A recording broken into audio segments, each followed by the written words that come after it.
Hey guys, it's Lauren. Welcome back to my channel. This is Books and Tea and All Things Me, and I am so glad that you are here today. Today I am doing another book review. This book review is going to be on The Casquette Girls by Alys Arden.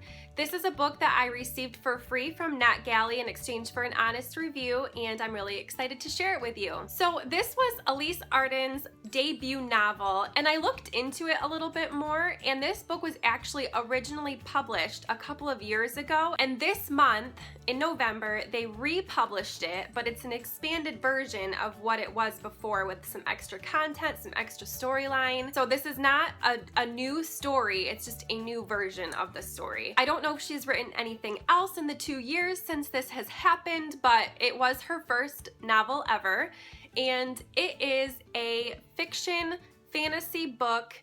I would say YA probably, but it's about a girl who lives in New Orleans, and so the whole story has a lot of New Orleans history, a lot of the New Orleans magic and myths, and it's actually based on a true story, which I did not know. Not really a true story, but the true myths of this convent called the Ursuline Convent. And when I found that out, it was after I had read the book already, and it just made it a little bit more interesting to me actually.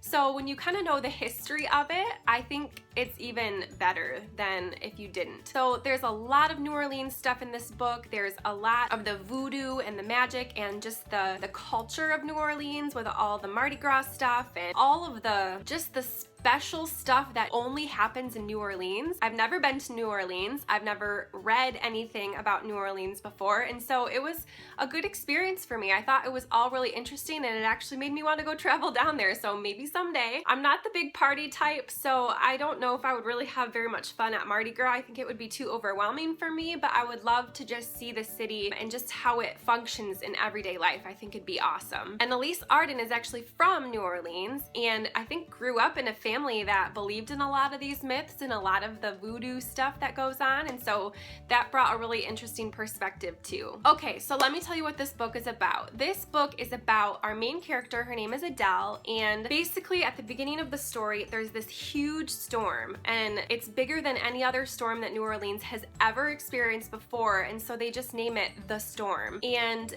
there's mandatory evacuations. Everyone has to leave the city. Adele goes to live with her mother in France and goes to school there for a couple months. And so when we pick up in the story, her and her father are returning to New Orleans for the first time since the storm, and they're one of the first people back. Basically, once they return, some strange things start to happen. There starts to be some murders and some dead bodies found that aren't related to the storm, that something else has happened to them, and our main character Adele starts to realize that she has magical powers.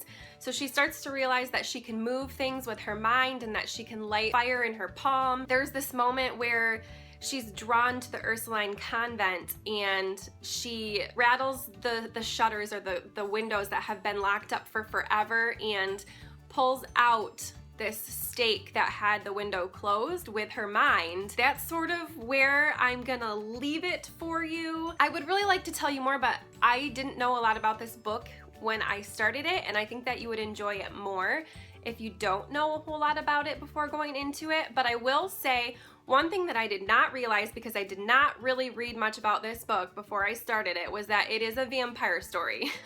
So be aware of that. I was not expecting that. I guess I should have. They compare Alys Arden to being like the new Anne Rice of this generation, and I don't think I ever saw that referenced either. So definitely a vampire story. Just gotta put that out there. So anyways, the story was really good. I really enjoyed the magical and the voodoo aspects of it. There's a whole curse that needs to be broken and a lot of magical things going on. Other people become involved as well with different magical powers, and it's just really interesting. Like, I really loved that part of the storyline. Also, another really cool thing is that Adele finds this old diary in her home, like buried in a floorboard. It's from one of her ancestors who was also a witch, and so as Adele is translating this diary, because it's written in French, she's starting to realize more and more about the curse and about the story and how she connects to what happened 300 years ago in this diary, and I really loved that part of it as well. I thought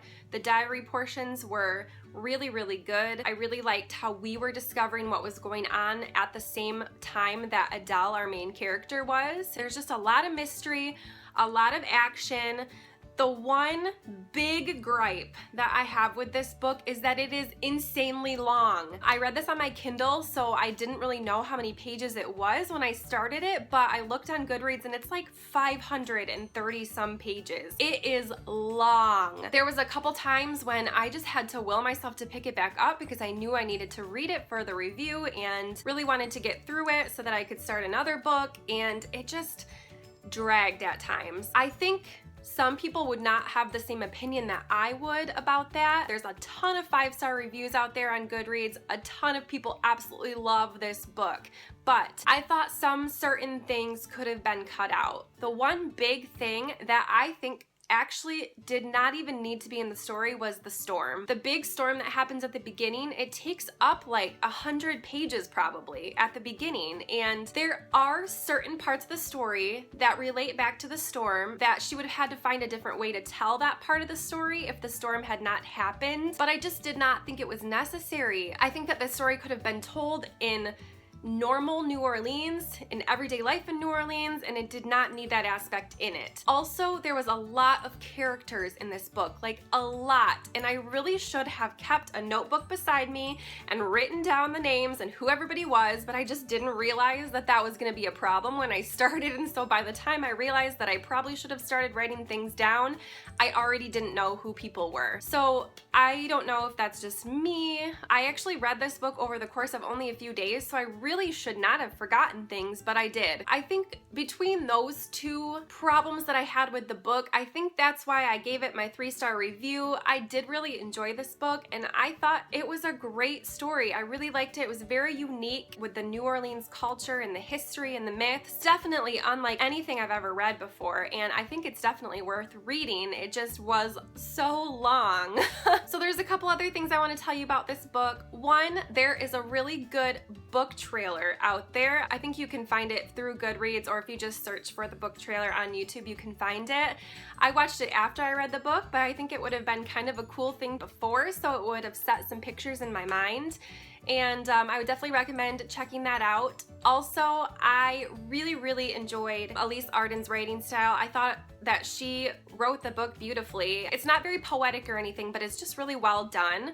So I will definitely be reading more from her. I just gotta look and see if she's written anything else, honestly, because I don't know. But I guess she's going to be writing a sequel for this book. I don't think it really needs one. I think it could definitely be a standalone. There's really no reason to expand on it, but I probably will read it because if it talks more about everyday life in New Orleans and maybe gives another different perspective in that way, I would really enjoy that, because like I said, that's one of the things that I really wish there would have been more of, and so I'll definitely pick it up if I hear good things about it. So that is all I have to say for the Casquette Girls by Alys Arden. Like I said, I recommend this book. It's not the greatest thing I've ever read, and it is long, so it's quite a commitment, but I think a lot of people would really enjoy it. So that's all for now. Leave some comments down below if you are going to read this book, or if you read it already, and if you have any opinions of it. Don't forget to like and subscribe. I will see you all in my next video. Bye!